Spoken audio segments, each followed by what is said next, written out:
next guest is the Chainalysis Director of Regulation and Compliance, Caitlin Barnett. Hi, Caitlin. Hi, Jen. How's it going? Great. This is an amazing event. Well, talk to me about what you've experienced so far. What kind of discussions have you been having? All day at the desk, we've been talking about this incredible moment where these two really different worlds have converged together to kind of usher us into the future of finance. Curious to hear about how you've been experiencing it.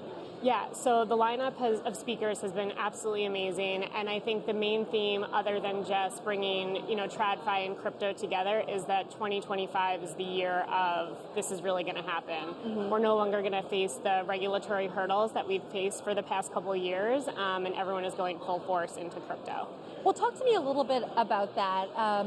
Chairman Patrick McHenry joined me at the desk earlier today. I talked to him a little bit about what we heard in the press conference from the crypto and AI czar David Sachs just the other day. He said we could have some legislation within 100 days.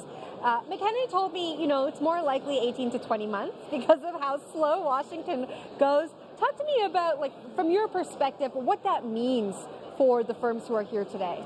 Yeah, so I think what that really means is there's no longer the scariness around it, right? Nobody is telling them, no, don't do this. And so I think there's a lot of positivity going into 2025.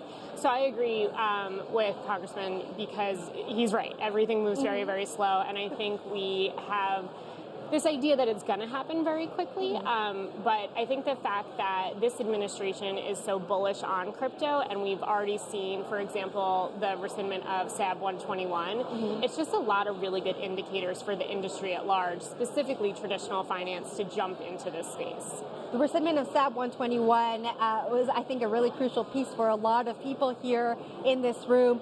Talk to me a little bit about what traditional financial institutions should be looking at from a compliance perspective as they start to come to more events like this, as they start to incorporate digital assets into their business strategies moving forward. Yeah, absolutely. So I wouldn't be doing my job if I didn't plug blockchain analytics, right? Yeah. So I work for Chainalysis, which is the leading blockchain analytics provider. And a lot of what we've been doing over the past couple of years is doing education for a lot of the traditional financial institutions. This space can seem very overwhelming and very scary. And so what we're showing is it's really not all that bad. In fact, when you look at the on-chain percentage of illicit activity, it's less than 1%. And so we're trying to show the traditional financial institutions that from a compliance perspective, the utilization of blockchain analytics can really make your job way easier. Talk to me about that less than 1%. Compare that to years prior.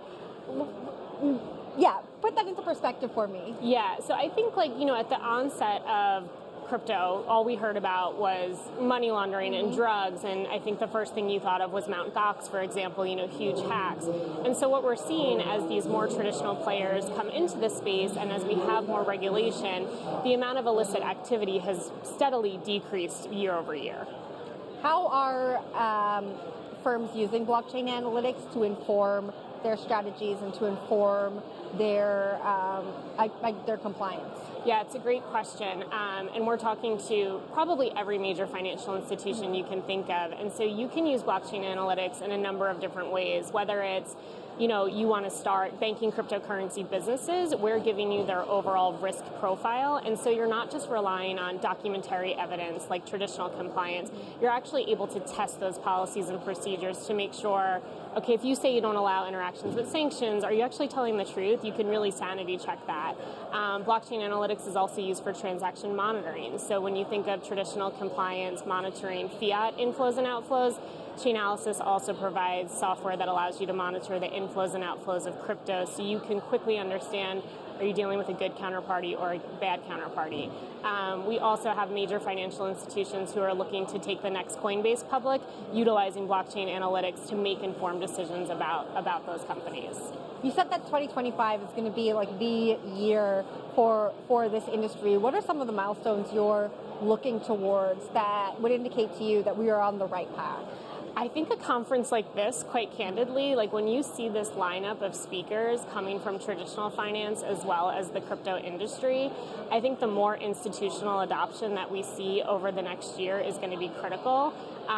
Also, regulation would be great. I think we're going to see a much different way that, we're seeing enforcement. I don't think we're going to see regulation by enforcement. I think we're going to start to see smarter actions being brought rather than these strict liability things. So I think it's going to be really exciting.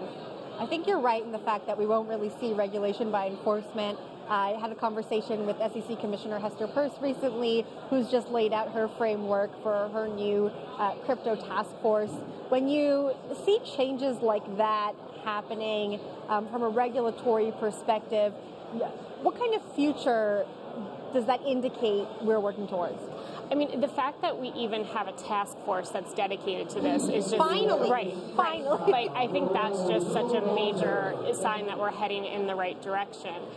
When you look at all the appointments that we've seen from this administration, David Zaks as a crypto czar, like, this is huge for this industry. We have the very top leaders in the U.S. thinking about this from a strategic perspective to try to make sure that we are successful. And I do think that we're going to lead on the regulatory front, and we'll see the rest of the world also start to adopt as well. There was just, I forget who said it was probably Novogratz or Dan Moorhead, who was saying that one of the largest sovereign wealth funds, they were like, well, if the U.S. is buying Bitcoin, we have to do it too. And so I think we are seeing, if we continue to adopt this technology, everyone else will as well. Well, that's really interesting because I think a lot of folks in the industry have said in the past that the U.S. is falling a little bit behind other jurisdictions. Right now, we're playing some catch up. I've asked a few other people at the desk today this question. Do you think that the U.S. can catch up? And if so, would we lead the way when it comes to regulation? I hope so. And based on what I'm hearing inside there, I think that's the right answer. I think we can catch up. I think we just have to be smarter about how we're handling a lot of these issues. I think we have to start delineating who's responsible for what. Great example, what does the SEC own versus the CFTC? If we can get clear swim lanes for these regulators, I really think we can start to make a lot of forward progress. What kind of questions are institutions asking you when they come to Chainalysis, when they're looking to evaluate a new product or they're looking to evaluate an experiment in the digital assets industry? What are they asking you? Everything and anything. So some of the conversations, talk about, isn't it just used for money laundering and drugs? This is still a question. It's still a question. Okay, that's interesting because some people have come up here and they've painted a picture like it's all hunky-dory out there. I would say post-November, it has changed drastically. And what I mean by that is we were kind of banging down doors trying to get meetings with a lot of the traditional financial institutions, whereas now we're being asked to come in and set up trainings or demos or talk to their strategy teams about what the art of the possible is.